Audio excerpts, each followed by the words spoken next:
Good evening. Thanks for a long evening, I know. I'm running for city council because I'm a native Portlander, born in Vanport. I probably have more life experiences. These hairs that turn gray had a reason for turning gray. I just wish I had more of them up there. But the economy is heading like my hair. It's in recession. And not even been elected to office as city council, and I already saved you $150,000 because I'm the only candidate running for this office that didn't take their public campaign finance. So I'm glad you spent $750,000 so I could have some opposition. And they're great candidates. But a little bit about my background. I was educated in Portland, got married. Most of them thing I'm proud of is getting married, having 4 children and 8 wonderful grandchildren who are educated in Portland. But I'm the only candidate that has a labor background, business background, and legislative background. In the legislature, it was good to see my colleague, Abel, here tonight. She's a champion, I'll tell you. She was tenacious down in the House, and I served with her for anything to do with human resources and mental health. I mean, she was really on target for defending your rights out here. And I hate to see her leave, but she'll do a great job in Portland State.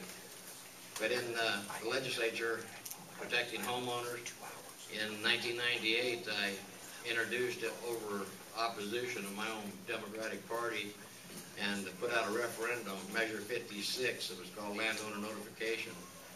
And I want to thank you, citizens of the state of Oregon, passed that legislation by 871,000 votes. It passed by over 80%. But I also run a food bank I started 25 years ago with all volunteers. Nobody gets paid. And my average age of my volunteers is 74 years old. We do 450 to 500 families a month. We've provided over 1 million meals to the citizens of Portland. The other thing I have a background in is working with the congressional delegation when I was running the metal trades for the shipyard in Portland. We kept over 2,000 jobs here that were going to go to San Diego overseas. I worked with Les Aucoin and Senator Hatfield. It was bipartisan support that we kept those jobs in Portland. And the other part is small business. Having run a small business after I left the legislature, Portland might be a friendly city, but it's not friendly to business.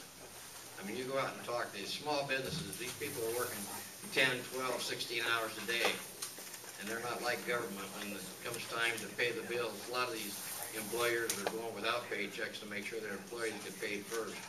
It's not easy to work here, and old Cargill James Cargill said, it's job stupid. Everything starts with a job. I know raising my family, without a job, you can't pay the mortgage, you can't put your kids to school, you can't buy groceries. I mean, so we have to turn this city around and keep employment in here. Then we can fund the school. The biggest thing I see that really scares me is the exodus of young couples from the city of Portland going to the suburb in Clark County. And the way the funding for the schools are, is enrollment drops, funding drops. I was down there when that thing came through Salem, and it's not pleasant to see potential of 8 schools closing. You know, and the other thing is, the reason I didn't take the public campaign finance was this election cost up to $2 million for the general and the primary. I'd rather see 20 police officers on the street, in the schools, in the parks. You got the graffiti, you have the gang problem, you have the break-ins, and that's why I opted out of public finance. I figure if the citizens want me, they'll kick in $5 or $10. I'm going to try to keep this election down to $50,000, other than $150,000. But so I haven't been elected, and I already saved you $150,000. So, do you have any questions? Good. Do you have any plans for the inner north and northeast South Portland for the unappropriate?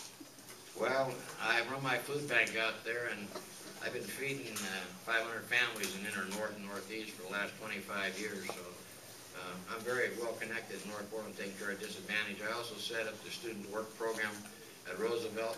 I've set up an apprenticeship program to get kids educated. We have to start. Not everybody's going to be a professor or a doctor. We have to get back into the basics of teaching kids. We don't even have home ec or shopping classes. We just set up, the Carpenters Union just set up an apprenticeship program we're taking juniors and seniors out of school. We're giving them the basic math and training they need so they can get into the apprenticeship program so they can make a living wage. With all us gray hairs retiring as baby boomers, you know, there's going to be a lot of jobs open. We don't have the capability of filling those jobs unless we start training these kids. I'd much rather educate a kid rather than incarcerate them. Yeah.